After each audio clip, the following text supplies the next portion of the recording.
Whew, today we are in Luke 18. That puts us 2/3 of the way through Luke's gospel here at about a chapter a week. And as you're just to recall to your mind, we're in this travel narrative where we have primarily material that Luke has taken from Matthew and from his own source, the L source, or as I would suggest, the Hebrew gospel. We do have a couple of sections in this narrative where Luke is part of the triple tradition where Matthew has something, Mark has something, and Luke has something, but Luke tends to follow Matthew, but we'll see an interesting divergence there today. Remembering this travel narrative is about this prophet like Moses, who is bringing this word to Jerusalem, who gets rejected, who will end up getting crucified and then vindicated. So the themes of the prophet like Moses continue to run through this travel narrative. And we recall at the very, very beginning in chapter 9, verse 51, it says, Jesus set his face like a flint to Jerusalem. And then next week in chapter 19, he will arrive there, and that'll end the travel narrative. And then we'll move into some material, a few short chapters, and then we have the passion narrative. Okay. My hope is that we will finish this sometime around the last week of March, and then we'll take a little time off before we jump back into our unsystematic theology. Okay. So here we are, chapter 18. We're going to begin with a couple of parables peculiar to Luke, just like the parables of Dives and Lazarus, just like the parables of Luke 15. So we have another two parables that are peculiar to Luke. The first one, I'll read the text and then we'll comment on it, but I want to read the whole text here. He told them a parable to the effect that they ought always to pray and not lose heart. Now, this is Luke. That's Luke's editorial introduction. He told them a parable. This is what Luke takes away, to the effect that they always ought to pray and not lose heart. He said, in a certain city there was a judge who neither feared God nor regarded man. And there was a widow in that city who kept coming to him. There's that iterative, kept coming to him and saying, vindicate me against my adversary. And for a while he refused, but afterwards he said to himself, though I neither fear God nor regard man, yet because this woman bothers me, I will vindicate her, or she will wear me out by her continual coming. And the Lord said, hear what the unrighteous judge says, and will not God vindicate his elect who cry to him day and night? Will he delay long over them? Those are two questions now that Jesus puts. And he says, I tell you, he will vindicate them speedily. Nevertheless, when the Son of Man comes, will he find pistis, trust, on earth? Okay. I want to deal with two things right up front here that were pointed out in the discussion group that Sam runs, that David Roberts brought up. The first has to do with the questioning whether this judge is an unrighteous judge. In verse 6, you'll notice we have here what and in Greek it's the judge of unrighteousness. Now, David asks, could this be, rather than an attributive adjective, that the judge is unjust, could it be an objective genitive, the judge over injustice, the judge who oversees complaints of injustice? First, I'll acknowledge that's a very small possibility. However, it doesn't make sense in the context, because if he's a righteous judge, then he would not be complaining about the woman coming to him. He would have just simply administered justice. But he is an unrighteous judge, and he apparently would be taking bribes to settle cases. This widow has nothing except her persistence, okay? So that's the first thing. The second thing, David asks, why does it mention ho kurios, the Lord?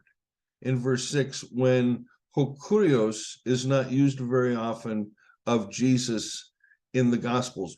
At this point, I don't know. I'm going to guess that the tradition has this, and Luke has not edited it to "and Jesus said," just leaving it as Hokurios, because Hokurios, the term the Lord, was the term for Jesus in the early church. And this is especially made clear in Philippians chapter 2, verses 5 through 11, that wonderful hymn where it says that God gave to Jesus the name Hokurios, YHWH. And so, you know, the one of the, I think it was David Farkas asked the question if we're not having Hashem being mentioned here, but I think it's with reference simply to Jesus, and I'm not sure that it signifies anything. I don't think so. So I wanted to deal with those two questions because they were already brought up in the group. Now, when it comes to this particular parable, the question we have to ask is, what is Jesus doing? Is Jesus comparing us to the widow? That is human beings who experience injustice. Is the unjust judge to be compared with God? Is there a how much more Kal Vachomer argument kind of here? How if the judge is like this, how much more will God be? But I want to come to the two questions that are asked here. The Lord says, hear what the unrighteous judge says. Now notice, he does not say hear what the widow says.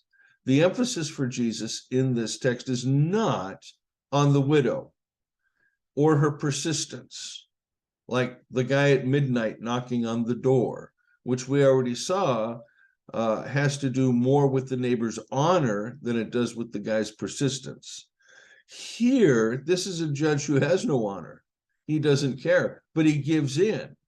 And then Jesus asks this strange question focused on the judge. Will not God vindicate his elect who cry to him day and night?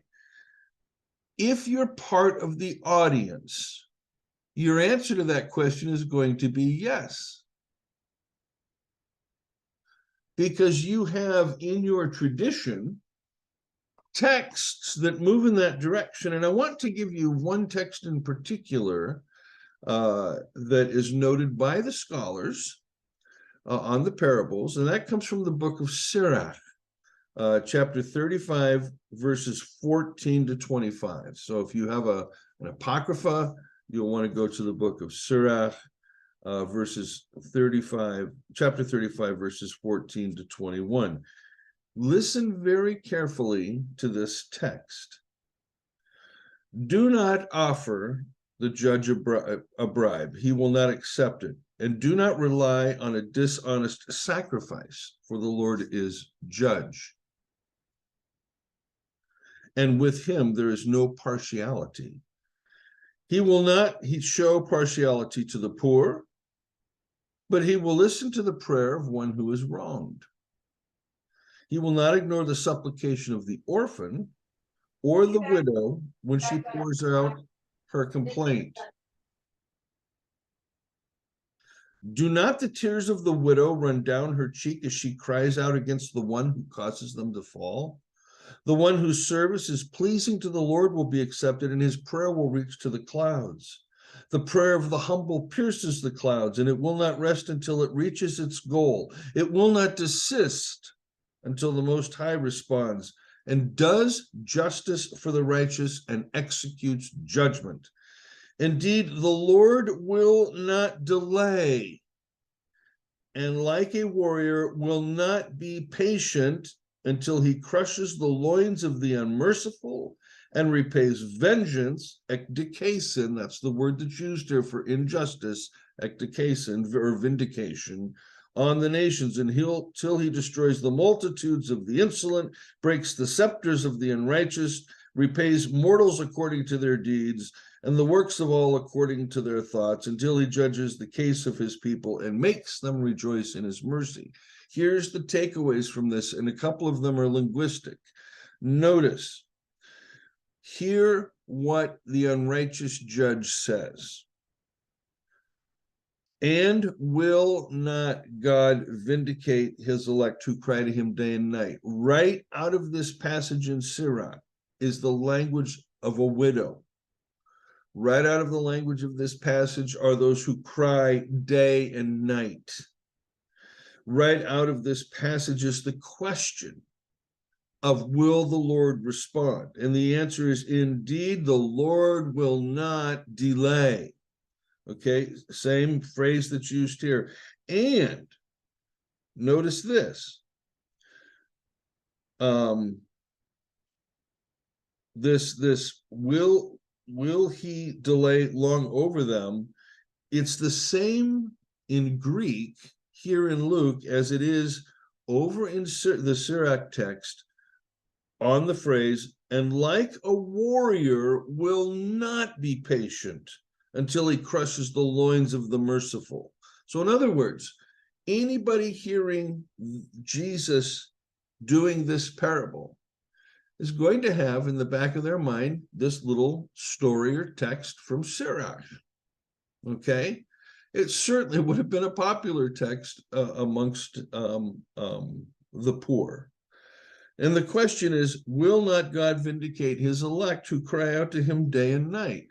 He doesn't say, and will the Father not vindicate? He doesn't use the Father here. He uses the God concept. And the vindication is to be of his elect. Now, what kind of language is this business of elect? Who are the elect? We don't see Jesus talking much about the elect. In fact, we see him doing quite the opposite. In just the previous chapter before this, is it not the case that the rich man who's had the poor man at his gate, did he not count on his election? Is it not the case that the Pharisees will say we have as our father Abraham? Are they not counting on their election? Was it not John the Baptist who, when confronted with the doctrine of election, said, God can turn these stones into sons and daughters of God? So there's a critique of the notion of national election here that runs through the Jesus tradition. And so it seems odd to me that Jesus is now going to use a term like the elect with reference to his own. So what I did was what I always do. I thought this was curious because the commentators aren't helpful. Most of them want to turn this parable into almost the opposite of what it's doing, I think. First of all, when it comes to the noun eklektos, the elect, okay, we rarely find it in the Gospels. In fact, it's found more often in Matthew, but only from chapters 20 on, 20, 22, and 24, eschatological texts. Oh, election, eschatological text. We ought to automatically be thinking of the Pharisees who were apocalyptic. Qumran, the elect community, they were apocalyptic. First Enoch, which talks all about the elect. Okay, so election is a category from apocalyptic literature. Good, we can establish that at least. Mark 13 is the only place where elect is used, and that's the little apocalypse, okay? And then only here in Luke 18, and then again in Luke 23, where it is stated, this is the elect Christ of God. After that, it's used twice in Romans, once in Colossians, 3 times in the pastoral epistles, and 1, 2, 3, 4 times in First Peter, once in the book of Revelation. It's not a common term. First of all, it's not a common term. That ought to tell you something right away about Calvinism, which puts the doctrine of election right at the top of the system, double election, okay? We have a problem here when we major in the minors, when we take things that aren't significant, and we make them significant. We make them bigger than they are within our theological model. That's the first takeaway. Second takeaway is that with regard to the elect, I want to ask the question, is Jesus countering or critiquing this apocalyptic tradition, whereas if I perceive that I'm part of this elect nation, and if this elect nation is praying day and night, will not God come and deal with the issues? And while I think that the crowd is going to be saying, yes, God will indeed vindicate his elect who cry to him day and night. And then when Jesus says, will he delay long over them? They would say, no. But remember, the delay long over them in the Sirach text is that he will not delay long until he crushes the loins of the unmerciful and repays vengeance, ekdixon, here on the nations. Will not God vindicate his elect who cry to him day and night? Won't God do that? Isn't that the way God works? Will he delay long over them? And they're going, yes. And then Jesus says, I'm going to tell you something. He'll vindicate them speedily. But, and there's a very strong adversative here, pleading, but when the Son of Man comes, will he find pistis on earth? What is pistis? As we've already seen in the gospel tradition, as we explained in 4 lectures at the very beginning of our unsystematic theology, pistis is trust. Jesus invites us to trust the Father. Okay? Does the woman trust the judge? No. The judge is not like the Father. That much is clear, or I should say the Father is not like the judge. Okay? The judge capitulates and gives in because of this woman's nagging of him. And Jesus is inviting us, as Luke says right at the beginning, that we always ought to pray and never lose heart, because we don't perceive God to be like this judge. We know that God is faithful. We know that God vindicates his children. We know this. He did it with Jesus. Many of us have bits and pieces of our own stories where that's taken place. God indeed does that. Okay? But what the Father is looking for, I should say the Father does that. What the Father is looking for is pistis, is trust. We don't have to push God for vengeance. That's what's being sought here. Vindication or vengeance, ekdesis. Make this other person pay, kind of logic. That's not part of the kingdom. As we've seen over and over about forgiveness and the lack of transactional thinking in Jesus' teaching. So that's why, number one, the emphasis is not on the widow, and she's persistent and gets her way, and therefore Christians who are struggling can pray and pray and pray it up, and whatever the charismatics say, however they do it, all that nonsense they do.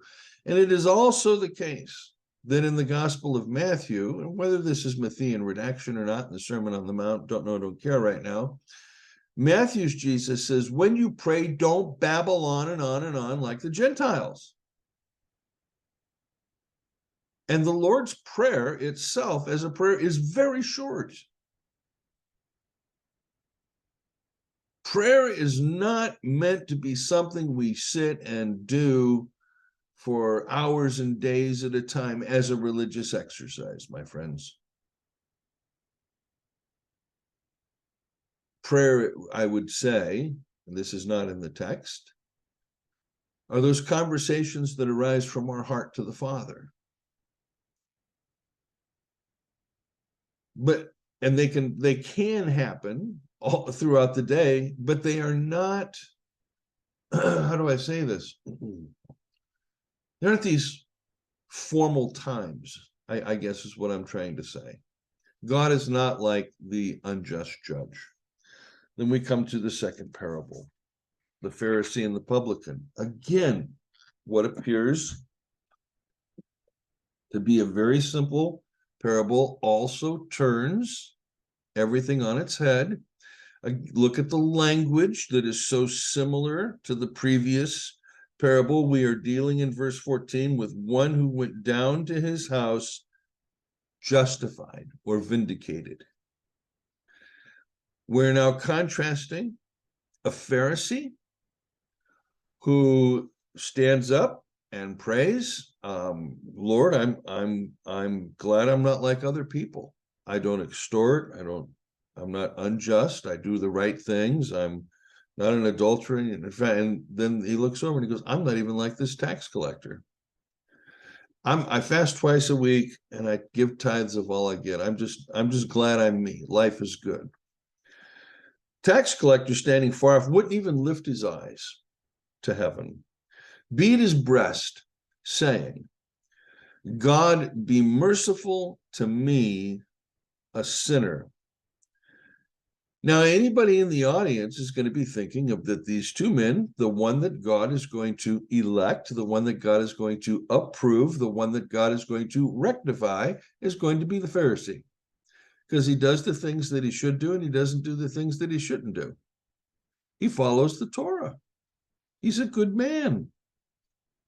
And yet Jesus flips this whole thing on its head when he says that's the tax collector that went home rectified before God. What's the difference between the two? Well, there's several things to note. One, the tax collector has a correct view of himself. He knows what he's doing. He knows that what he's doing is wrong. He knows that he has no right to be there before God asking for mercy, because he doesn't show perhaps a whole lot of mercy in his tax collecting business, but he knows who he is before God. He at least knows what people say about him. The Pharisee is the same way. He knows who he is. He knows what the people say about him. He knows what the Torah says about people like him. The difference is, and this is the problem with the prayer, is that he is praying with himself. That's what Jesus says. He stood and prayed thus with himself.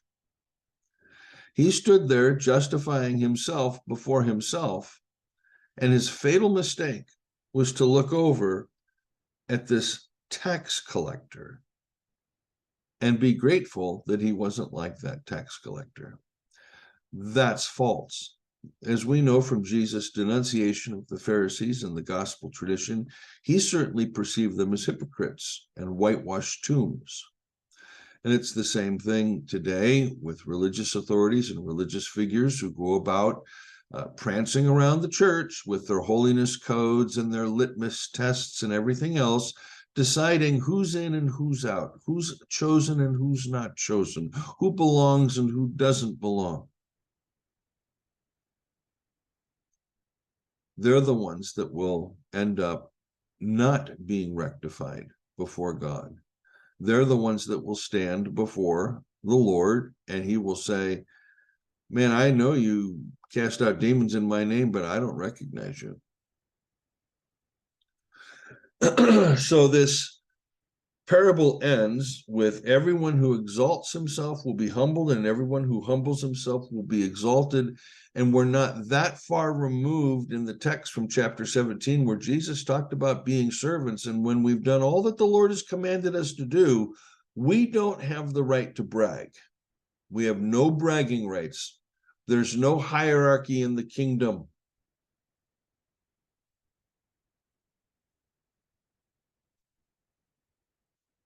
Now, the text moves on here, and this is the piece where we have the triple tradition, Matthew, Mark, and Luke. Matthew and Mark both say they were bringing children to him. Notice Luke. Now they were bringing infants to him, that he might touch them. Luke has changed the tekna, and the paideia of Mark and Matthew to brephe, to infants, brephoi. So there's the first thing. And again, you have to just think in your head back to the infancy narrative, don't you? Where Jesus is brought to Anna and to Simeon, and they do this prophetic thing. Okay. whatever. They bring infants to him. And when the disciples saw it, they rebuked them. But Jesus called them to him, saying, let the children come to me. And now the text follows Mark and Matthew with regard to the paideia. Let the children come to me. Let them come to me, and do not hinder them. Infants don't walk, okay? So you can't let infants come to you. It's the children that are walking. Do not hinder them, for to such belongs the kingdom of God. And we have seen over and over in Jesus' teaching, and there's, of course, the great saying that follows this: whoever does not receive the reign of God like a child shall not enter into it. How do you accept the reign of God like a child? To accept the reign of God like a child is to act like a child in relation to the Father. And so the best example I'm going to give you for most of us, now again, this is not going to be true of the whole world in general, nor is it going to be true everywhere in Jesus' culture, but little children, when you were little, 3, 4, 5, 6, 7 years old, when you were little, did you worry about the food supply and food supply chains and whether there was going to be something to eat? No. You were fed breakfast in the morning before you went off to school. You had your lunch packed for you. You got home and mom or somebody always had dinner there on the table, right? You never even thought about food. Did you think about the fact that the bed you were in was in a house that had rent? Somebody had to work to pay for it? Of course that never crossed your mind. This was your home, that was your bed, that was your bedroom, you slept there, right? You trusted your parents for the basic necessities of life that you and they were so basic that you never even thought about them as a potential problem. And children usually don't, unless they're in a war zone. This is not going to count for those in a war zone, or for those who are abused or abandoned. I get that. I get that there are lots of exceptions to this, but I'm speaking generally in relation to the Father. Is it not the case that Jesus tells us, don't worry about where your next meal is coming from? If you're able to give good gifts, will your Heavenly Father not give more to you? Jesus is also inviting us to trust, to be like a little child, to trust, to be those who have pistis, who are patient in times of crisis, who trust that the Father will do the right thing, and are thus able to not be badgering God, who trust that when we are honest before the Father, like the tax collector, acknowledging ourselves, that we are rectified before God, and to trust that. The following text is the story of the rich young ruler, or rich young man. This again is a triple tradition story, just like the one before it. And there are some small differences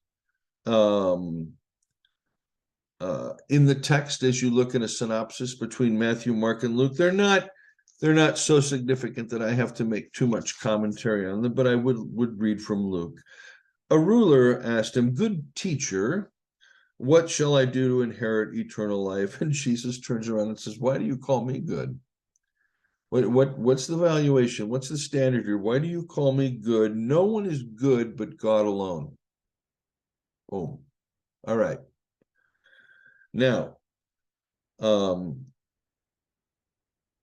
you know the commandments. And now he's going to read from the second table. Remember, there's 2 tables, the first 5 commandments, the second 5 commandments. Notice the first 5. You shall have no other gods before me. You shall not take the Lord thy God's name in vain. You shall honor your father and your mother. You shall honor the Sabbath. And I forget what the fifth one was. Notice here, these commandments come from the second table. They come from the table of the commandments that deal with social relationships.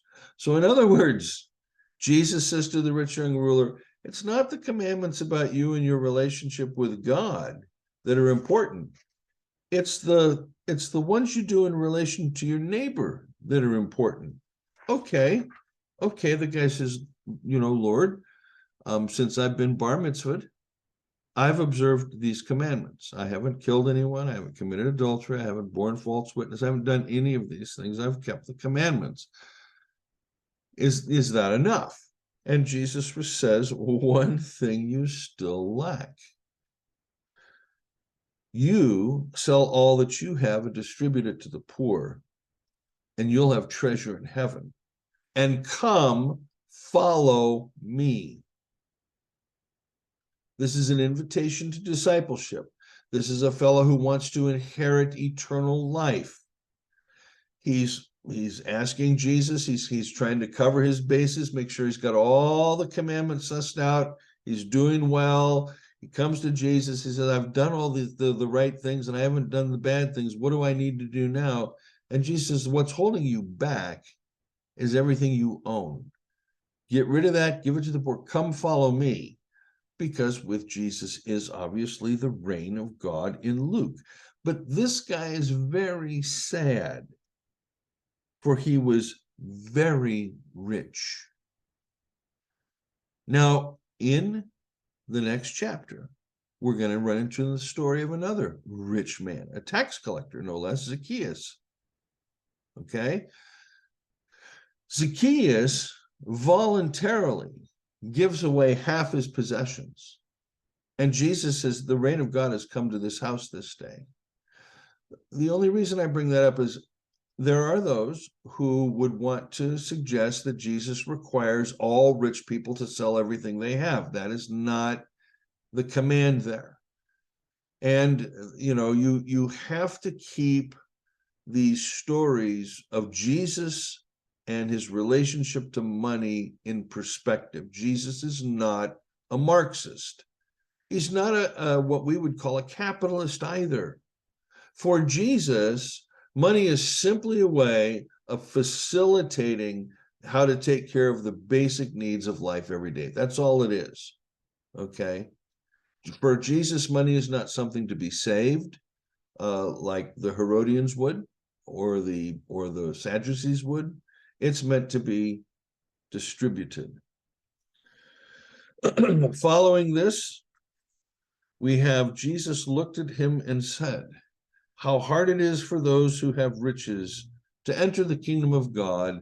And then we're given that metaphor. It's easier for a camel to go through the eye of a needle than for a rich man to enter the kingdom of God. Folks, some want to say, oh, there was a gate by the temple. It was called the camel gate. It was easy for the camel to pass through the camel gate, that's nonsense. Okay, we're talking about a needle within a little hole for the thread and a great big camel.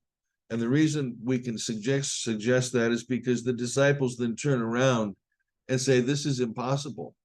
Who then can be saved? Who can be saved? If it's easier for a camel to go through the eye of a needle than for a rich person to enter God's reign, who can be saved?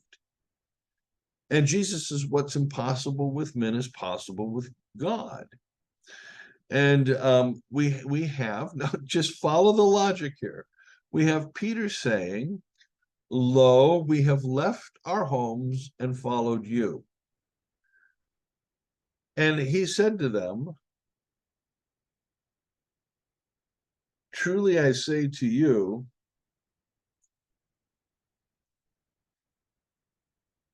this is where I've got to get I'm sorry, this Greek text out. I'm going through my synopsis and it tears things up a bit too much. 24. And Jesus says, I tell you the truth. There is no one who has left home or wife or brothers or parents or children for the sake of God's reign, who will not receive many times more in this age and in the age to come eternal life. What is it that discipleship seems to entail here from this block of text? It entails letting go of anything in this life that we deem as of primary importance. Now, is Jesus congratulating these guys for leaving their families? Who took care of their families while they were gone traipsing around the countryside with them? Who took care of Peter's wife and Peter's kids? Or the Zebedee's wives and families? Who took care of these? The gospel does not tell us anything. The gospel narratives tell us nothing about this.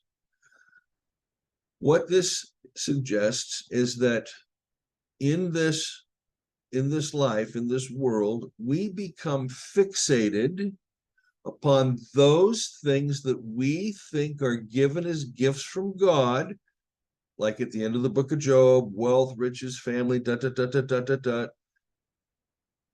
we think all of that is given as a gift, when in fact, much, if not most or all of that is what hinders us from being focused solely on God's reign.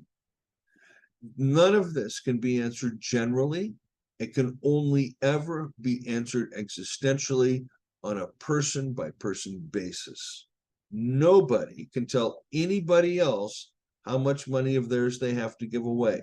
Nobody in the church can ever say to anybody else, you're not going to make it, you're still clinging. We are all in the same boat. None of us is exempt from being like the tax collector and having a proper view of ourselves. And none of us gets to pat ourselves on the back if we become the next Mother Teresa. That's just not how it works here. This is similar to the saying,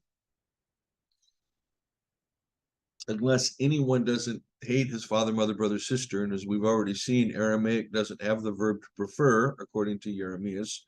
And so Jesus is saying, if you prefer any of these things to me, they will hinder you when it comes time to follow me. Then we have now the third passion prediction, third time. Jesus took the 12 aside and he said to them, look, we are going up to Jerusalem. Up to Jerusalem is literally true because you have to walk up the hill. It's like Assisi in Italy. You got to go up to Assisi. It's on the mountain. Everything that is written about the Son of Man by the prophets will happen. He will be handed over to the Gentiles. He will be mocked, mistreated, and spat on. They will flog him severely and kill him. On the third day, though, he will rise. And notice Luke's comment. The 12 understood none of these things. Why? This saying was kept hidden from them, and they did not grasp what Jesus meant. It doesn't say who kept it from them. It simply says that this was kept from them. The meaning of what was to happen. They had no ability to grasp what Jesus was saying. They're on their way to Jerusalem for a victory celebration. They're going to go.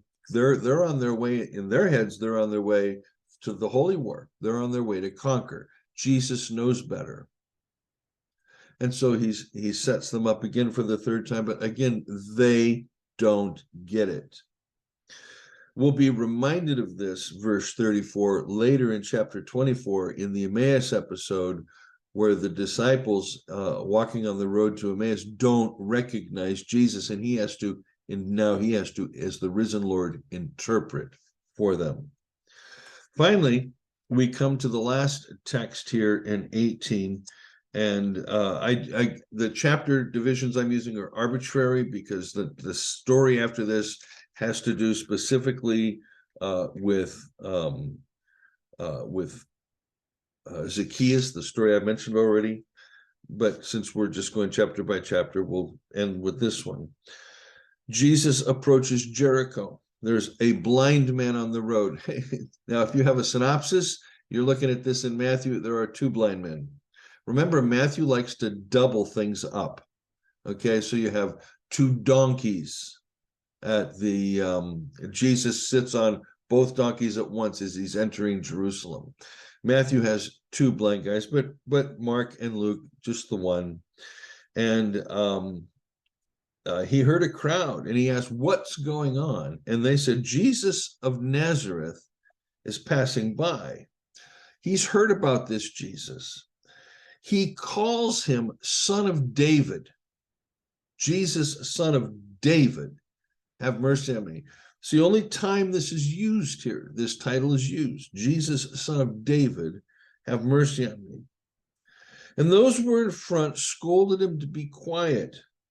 And he shouted even more because he can't see where Jesus is. He hears the hubbub. And they're also in front of him. So, of course, they're closer to Jesus. They might get their little wish granted. And he's yelling above the crowd, "Son of David, have mercy on me." Jesus stops and has the beggar brought to him. And he says, "What do you want me to do for you?" And the man said, "Lord, let me see again." Jesus, receive your sight. Your trust in me has healed you. Immediately he regained his sight and followed Jesus. Exactly what the rich man was called to do. This guy was not called to follow Jesus, but he does it anyway. He's like the Samaritan leper in that sense. And we see these figures in Luke's gospel who are healed and who follow Jesus. When all the people saw it too, in very Lucan fashion, they gave praise to God. And with that, we'll end this portion of the lesson, and we shall now have our comments.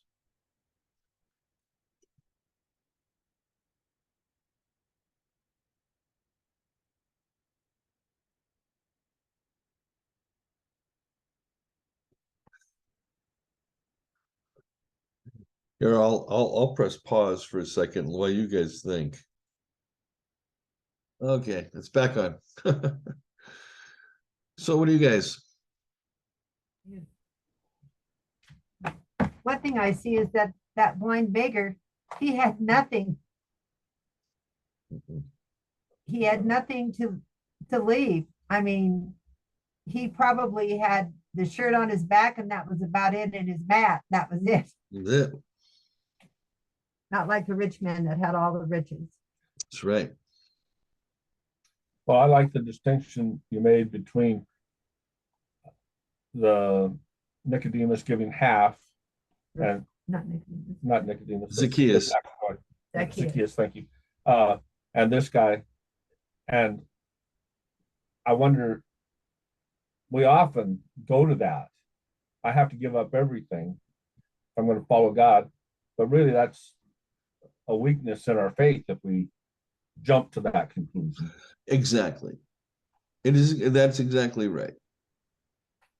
Yep. The after I finish writing this book, Lynn, the next book I'm going to write is on Jesus and money. That's a subject that's never been covered. Yeah, it has. Jacques Ellul's done it. Oh, okay. That's okay. I get it. Okay, you were born. Okay, it was ironic. My bad. Oh, Richard's gonna smack me. I didn't see that one coming. Bam! I got smacked down. Well done. Let's see. I want to look at my notes. I thought Jeremiah's.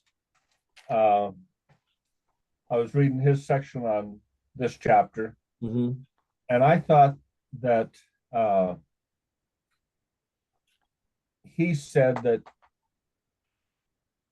the judge wasn't the focus, but rather the widow. I know he does, because he has to interpret. First of all, Jeremias, like Bultmann, knocks off verse 8. When the Son of Man returns, will there be pistis on earth? And so he has to be able to answer those two questions. Will not God vindicate the elect day and night? The same way as the crowd. And by doing that, then the focus of the parable turns back to the widow. Yeah. Yeah, it was just interesting to see the differences. Yeah. Yeah, I love Jeremias, man. I have all of his books. I cut my teeth on them. His New Testament Theology, Volume 1 on the Synoptic Gospels is one of my 10 books that I would take with me on a desert island. But when it comes to that parable, I think that, yeah. Well, I think your explanation is more coherent with everything else that's going on in that Yeah. in this discussion. So I appreciate it. And it's a whole big section as to what constitutes justice. Go to the parable of the prodigal son. Was the father being just to both sons, right? You've got the Dives and Lazarus. It's a parable about justice and injustice. I mean, Right. and so many of these parables deal with that, but they are, if you interpret them through the lens of a Janus-faced God, you're going to end up misinterpreting them. Whereas if Jesus is contrasting who his father is with these kinds of figures or these things, it's different. Yeah. I too liked what you were saying about the persistent widow. I was not looking forward to this chapter because, in a sense, all the stories are so well known. But you mined not Bitcoin, but you mined deep and got other stuff out.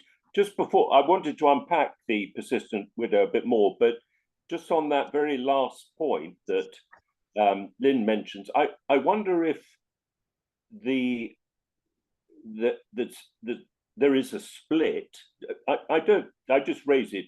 It's split in verse 8 between the first bit, which is part of the parable, and then the second bit, nevertheless, which is then leading into the tax collector story. So it would be Jesus ending with, he will give justice speedily. Now, let me tell you something else. Oh, yeah, there is definitely a split, Richard. There's definitely a split. And here's what's really bothersome to me. So I went, you come to this, to the text here at the end, the last part of verse 7, my English translation, will he delay long over them? Okay. In the Greek text, you have makrothumē ep autois. Makrothumē, the noun form is makrothumia. It's a fruit of the spirit. It means patience.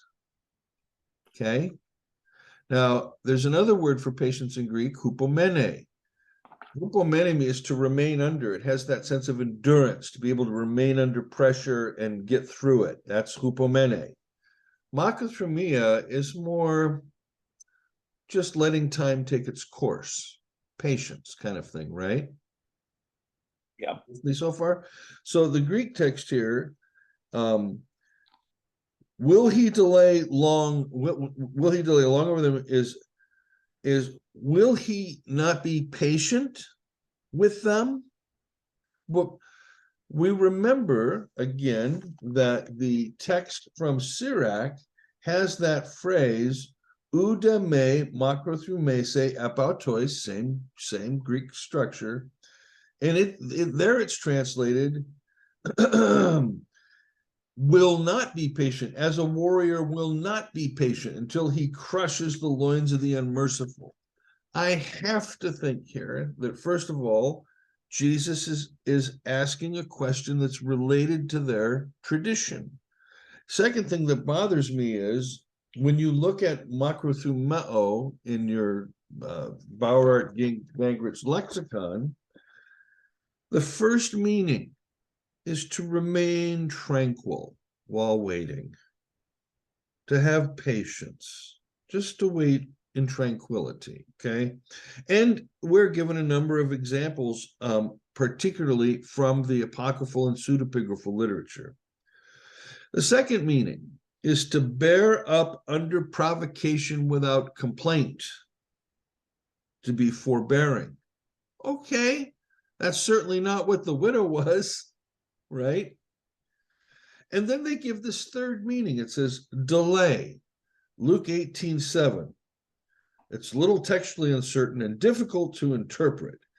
And do you know that the only reference they can give outside of this text for their definition of delay is our text from Sirach?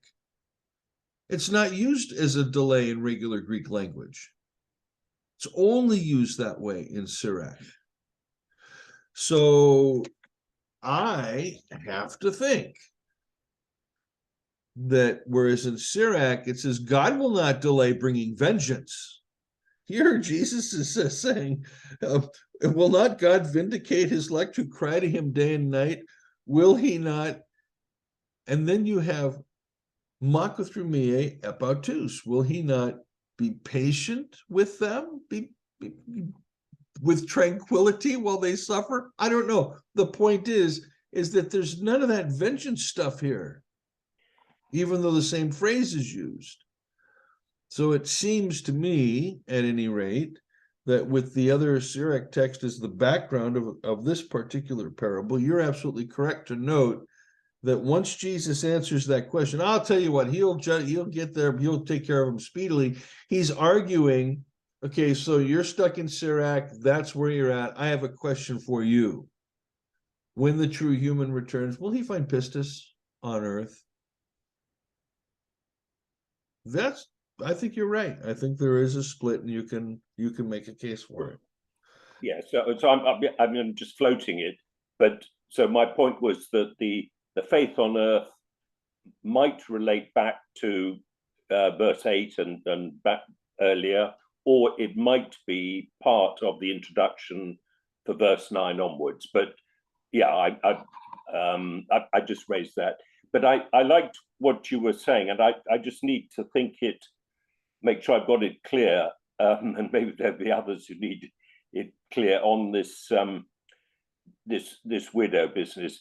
I liked it when you said that it's as if the crowd are going to say something, and Jesus, and this is what I think you're saying now, kind of flips it. Yeah. So Jesus says, and will not God give justice? And they all go, yes, hooray, hooray. Right. And then he says, and will he delay? And they all say, no. And then Jesus says, well, actually, it might suit you if he does delay, if that delay was the vengeance that you're thinking of in Sirach. Yeah. Oh, very nice, Richard. So in other words, he says to the crowd, wait a minute, you want vengeance on your neighbor, right? But what if God was going to bring vengeance against you, which he isn't, but what if he was? Wouldn't you want him to wait? Right. So I think that's what I'm hearing you say. He's actually he's trying to it's a bit like with Luke 4, which we were talking about elsewhere, but he's trying to teach them that they shouldn't want vengeance. Well, that's true, because here you have the unrighteous judge being compared to the God that vindicates his elect in Sirach. Yes. Right? And in both cases, the unrighteous judge and the God in Sirach give to the one who's the complainant. They give to the complainant what they're asking for, and they give it swiftly, right? Yeah. The ekdesis sought in the Sirach text is vengeance. Yeah. Here we want to translate it as vindicate or justice, right? But no matter how you slice it or dice it, you're still in that transactional school of thought. Now, I want to come back to this notion that you brought up. When Jesus, I'll tell you what, he'll vindicate them speedily. That's your theological tradition, because that's what you think. But the use of plene right at the beginning of the sentence, not kai, not and when the Son of Man comes, not da, not even Allah, Allah which is a strong contrastive. No, plene is used. And plene is used as a conjunction that's adversative. On the other hand, but a marker denoting an exception. So there is there's a real clear contrast between whatever Jesus is saying about when the true human comes, will there be trust? Because in this parable, there's no trust. If you seek a God who brings vindication through violence, you're not trusting the Father. But if you're just trusting in the judge. You're trusting that God is like, that God is a judge, but he's a better judge than the unjust judge, but he's still a judge, like in the Sirach text. I'm getting a real sense here that Jesus is stripping judgment from God. Yes. So the plene works to tell the crowd that they don't have the faith that the Son of Man will be looking for. What they have is nagging. What they have is a desire for vengeance. They don't have a quiet, tranquil patience, waiting for things to be made all right at the end of the day. Right. Yeah. So that does put the second part of verse 8 right as the culmination of the earlier bit, not as I was floating, part of the tax collector one. Yeah. Yeah. I missed the definition for plene. It's a strong adversative. It's going to indicate an exception. Okay.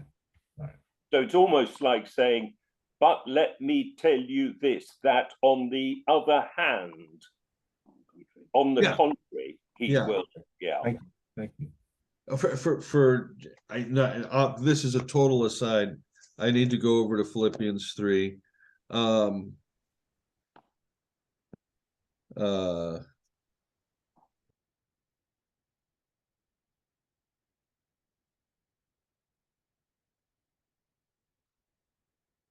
Okay, so in Philippians 3, where Paul says, I was a Pharisee of the Pharisees, Hebrew of the Hebrews, and with zeal I persecuted the church according to righteousness. I was blameless, like that guy that comes to Jesus. But these assets I have come to regard as liabilities because of Christ. And then verse 8 in my translation begins, more than that, I now regard all these things as liabilities.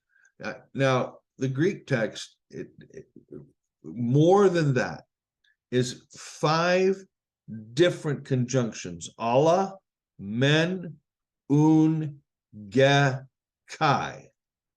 And all 5 of those are brought into being because Paul's trying to say, these assets I've come to regard as liabilities because of Christ.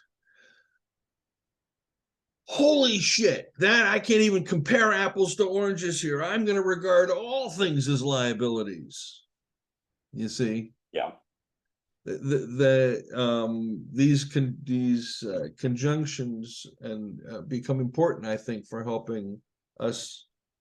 But no way. On the other hand, completely, yeah.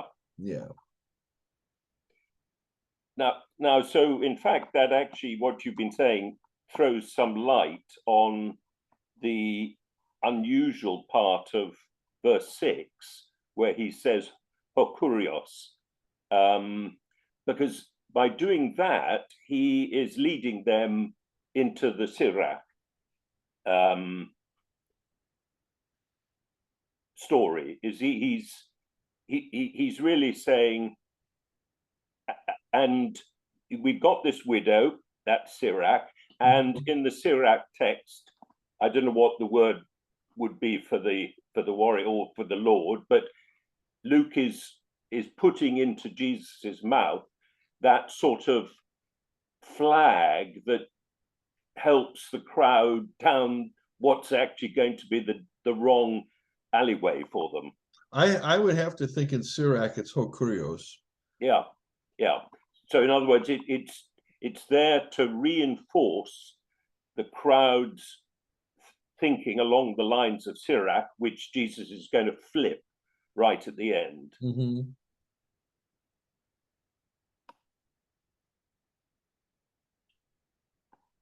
I think so. Good. If I could make one request of both Richard and Sam, if you could put your charts that you made about the derivation of the books as a PDF into the other group, I'd appreciate it. Sorry, say that again, Lynn? Lynn is asking, you know that chart you made of the synoptic tradition, Richard? Oh, yes. Can you make that as a PDF and put it in the discussion group? It is a PDF, but I'll put it in the other one as well. Yeah. Okay. Yeah. Okay. And so, Got a question. Yep. Sorry, I missed a little bit of the beginning of the questions. I had an emergency on the phone.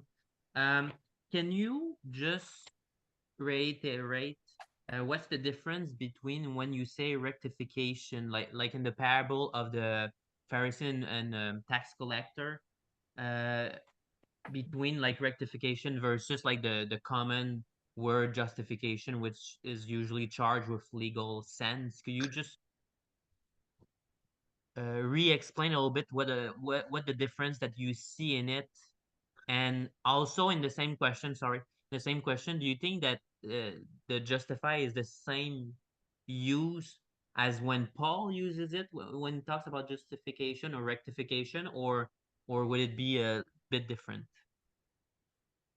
In the justification debates Yes. that have gone on since the Reformation, as you pointed out, it's legal or forensic. Are we declared righteous or are we made righteous? Okay. Now, the problem with that language and the problem with the debate about whether we are declared righteous by God or whether we are made righteous by God has the focus on us. Okay. Paul's use of dikaiosune, and this business of rectification, by the way, is brought out by J. Louis Martin in his commentary on Galatians. That's where it's real big. He's the one that makes hay on this, and Doug Campbell follows him. And so does Richard Hayes and a number of other good New Testament scholars. Rectification, the rectification of God, the right wising of God, the justification of God. How can we justify a God? I am not ashamed of the gospel for I am not ashamed of the gospel of Christ. Oh, Is the power of God. Yeah, hang on. Romans 1:16. Yes. I'm not ashamed of the gospel. It is God's power for salvation to everyone who trusts, to the Jew and then to the Greek. For the dikaiosune thau, the righteousness of God, as the text translated, is revealed in the gospel from trust to trust. The act of trusting keeps showing us what this righteousness of God is. What if, and I think I got this clue long ago, and gosh, if I can't remember the writer, an old British writer. And I love his work too. But anyway, he asked the question whether we ought not to talk about how do you justify a God who forgives everybody? Mm-hmm. The gospel's about justifying God. How do we justify a God who forgives everybody? How do you Mhm. justify that kind of a God? Mm, That kind of a God makes everything right, rectifies everything. That's mm, what that God does. That God rectifies, he makes everything right, mm. right? Yes. So if you take God out of the universe of transactions, like we've done, Yes. how do you justify a God who forgives everybody, everything, everywhere?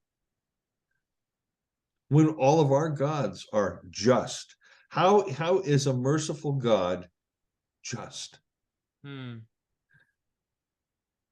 Which is why I say the arc of the universe doesn't bend toward justice, Justitia, the Roman goddess. The arc of the universe bends toward mercy. mm. So this rectification, this made right, Made right. Yeah, but is it, in but the it's parable would be that the one who's made right, who's who that the one who went home in a right relationship with God. mhm, in the what who's That, made in other right words, is that guy has a very right relationship with God, doesn't he? He knows who God is, and he knows that he's a sinner. yes. He's in right relationship with God. Mm-hmm. There's no judgment there, no condemnation. He just knows who he is in relation to this God. Whereas this Pharisee prays with himself. I think it's really important. He's praying with himself and he's comparing himself to others. Yeah. Okay. He's not putting himself in relationship to God. But he's in a right relationship with himself then. Yes, and Torah and obedience. And Torah, yeah. And so he thus assumes that he's in right relationship with God. Mm. Could one say that to be in a right relationship with God, like the tax collector, is to have the right view of God And the right view of the self. and the right view of the self? Yeah. Yeah. In other words, I'm not better than anybody that's here, or anybody that's listening. I'm not getting into heaven any quicker. I'm not more holy than anybody that's met me knows that. You guys got me beat on that one. I mean, you understand what I'm trying to say? Yeah, yeah. But it's not just a right view of oneself. It's also a right view that God is right-wising everybody. Yes. Yeah. And apparently the tax collector can say, God be merciful to me, trust that God is mercy. He's trusting God is merciful. Mm. The pistis to pistis, from faith to faith, is there any occasions when we should be translating pistis as the faithfulness of Jesus? Oh yeah. That's the old Pistis Christou debate, which we can do someday. Yeah. We can actually go through the time. We can do the debate. I can show you both sides of the debate. Mm-hmm. Faithfulness to faithfulness, or from trust Yeah. to trust. Yeah. Or But even play on words, I dare say Paul sometimes might be. yeah, like Paul was as clever and creative as the Johannine writer in his own way. If we go back to verse 8, which is where Jesus does the flip, I don't know whether the Greek would support it. Would it say something like, now, would God in those circumstances give justice to his elect? And the crowd are about to say, yes, yes, yes, we want that vengeance, who cry to him day and night. And then Jesus says, but if he did come like that, it would be swift. So in a sense, Give me a second. I got to play this in my head because it's not a question of the Greek text. So will not God bring vindication on his elect who cry tears to him day and night? You see, I'm having real trouble here translating makrothumai as delay. yeah. How did you translate it then? Makrothumai in Patient. the translations are, will he delay long over them? He delayed long. The or perhaps we should make 7 into 2 bits as well, which is the first bit could be the question, will not God give justice to the elect? At which point the crowd say, yes, yes, yes, we want justice. And then he says, Jesus says, he will be patient with you. Well, you have a chi there that's going to connect the two. So the answer to my first answer is no. And the second thing is macrothume is a textual variant, but I don't have my right Greek texture with me, so I could tell you what manuscripts do what. But anyway, yeah, it's a conundrum, isn't it? So what's the contrast with macrothumia in 7 and speedily in 8? Is there a tension, a contrast in those 2 words? Okay, so let's try this. If we say, will not God bring vindication for his elect who cry tears to him day and night, and be patient with them?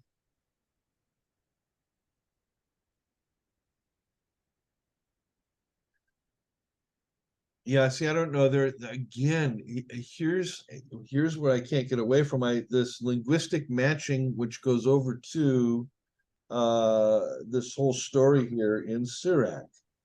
No, it doesn't. Doesn't work the way that way, but right, because that would have 7a running in as part of the 7b as part of 7a. But if you have 7a as the end of the Sirach story, will God not be like that and give justice to his elect? And the crowd then say, you know, who cry to him day and night, the crowd say, yes, yes, yes, he will come and give us justice, vengeance. And then Jesus, the 7b then becomes a statement. He will in fact be patient over them, and count your lucky stars, count your blessings that he will be patient, because you would be the one suffering if he was not patient. You would be the ones. If you want that sort of justice, you better not want that sort of justice. Yeah, I you know, Richard, I don't know. There's definitely a contrast between having patience and doing something with haste or speedily. Ah, yes, I see. So there is a tension between, yeah. So he says, Jesus could be saying, if 7b really should be part of 8, if he were to come like that, I can tell you, you know, it would take your breath away. You'd be on the flames very quickly. You know, you don't have a leg to stand on. Yes, but mercifully, he's not coming. So, in a sense, it's a question, a statement, really expecting the crowd to say, "Oh my goodness, I didn't realize. Lord, have mercy." Okay, I'm also now wanting to go in verse 8. I say to you that he will bring justice speedily. He's answering the question the way the Sirach text would answer it, the way the crowds would answer it. Yes. And then the following sentence is a critique of that entire logic. Yeah, because it starts with nonetheless. Nevertheless. Nevertheless. You believe all that, you believe you can pray and pray and pray, and God will vindicate you, and he'll do it speedily, nevertheless. But if one were to make Sirach into a verb, so Jesus is saying, you want God, if you want God to be vengeful to people, brackets your enemies, but I tell you, he would, and that 8, he will give justice. Maybe it could be a would. He would give, if you want that sort of justice, he would give it to you pretty damn quick. So, Yeah, I'm following you. I'm following you. Yeah. I mean, we're in the same ballpark anyway. Yeah, just where the verses divide and become the flip. Yeah. But that would then lead on nicely to the Pharisee and the tax collector. It does. Jesus has set them up, Yes. but not being like the Pharisee. Yes. God God is not like the unjust judge, No. and you are not like the Pharisee. Yes. Well, he's saying don't be like the Pharisee to them. Right. Because if you got a God who was like Sirach, which is even worse for you, well, you think it would be better for you because it would be judgment against your enemies. But if you got the Sirach judge on you, then the sword would be your blood on the carpet. So Jesus is saying, be careful that you don't ask for some, for hellfire to drop on somebody else, if in fact it were to drop on you too. Right. So he's saying back away to them. That could be too. That could be too. I'm feeling all that with you. So this is basically a restatement of be careful with what judgment you judge, therewith you will be judged. Exactly. Yeah. Careful for the God who you want. Yeah. And them calling down hellfire on the villages. Yeah. Cool. Well, that was a heck of a discussion. Shane, how are you, buddy? We don't hear you, Hang on, Shane. you're mute. You got to unmute there. Okay. I apologize for coming in late and unmuted. Oh, no, it's all right. The first time. I muted you. But so yeah, thank you. I saw that. No, gosh, the dialogue. Dr. Steve and Rita, they were over recently, and Dr. Steve has said before that how Jesus taught like an Eastern Semite, and sometimes that causes struggle. Well, brother, yeah, the internal struggle that I have been having is real. Yeah, this is being recorded, so don't say anything you don't want recorded. Oh, sure.